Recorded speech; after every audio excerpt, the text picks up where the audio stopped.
Health news మీకోసం.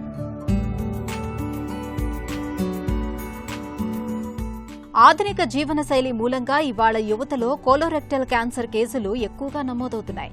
ఈ క్యాన్సర్కు chemotherapy, immunotherapy వంటి సంప్రదాయ చికిత్సలు ఉన్నప్పటికీ అవి అంతగా విజయవంతం కావటం లేదు. ఈ నేపథ్యంలో జపాన్కు చెందిన శాస్త్రవేత్తలు కోలోరెక్టల్ క్యాన్సర్ వైద్యంలో విప్లవాత్మక మార్పులు తీసుకొచ్చే ఒక అద్భుత ఆవిష్కరణ చేశారు.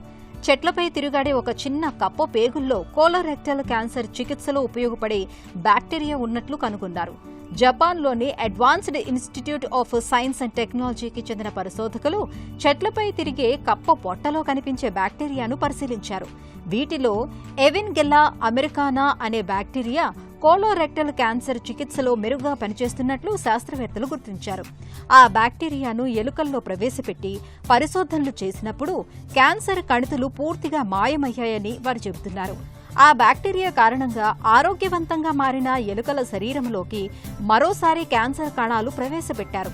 అయితే ఆ ఎలుకల్లో క్యాన్సర్ కణాలు అభివృద్ధి చెందకుండా అదృశ్యమైపోయాయని పరిశోధకులు పేర్కొంటున్నారు.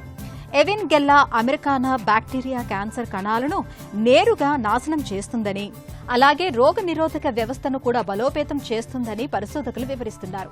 కీమోథెరపీతో పోల్చుకుంటే ఈ బ్యాక్టీరియాతో చేసే చికిత్స చాలా సురక్షితమైందని, దుష్ఫలితాలు కూడా తక్కువేనని వారు తెలిపారు. ఈ వైద్య విధానంపై మరింత లోతుగా పరిశోధనలు చేసేందుకు శాస్త్రవేత్తలు సిద్ధమవుతున్నారు.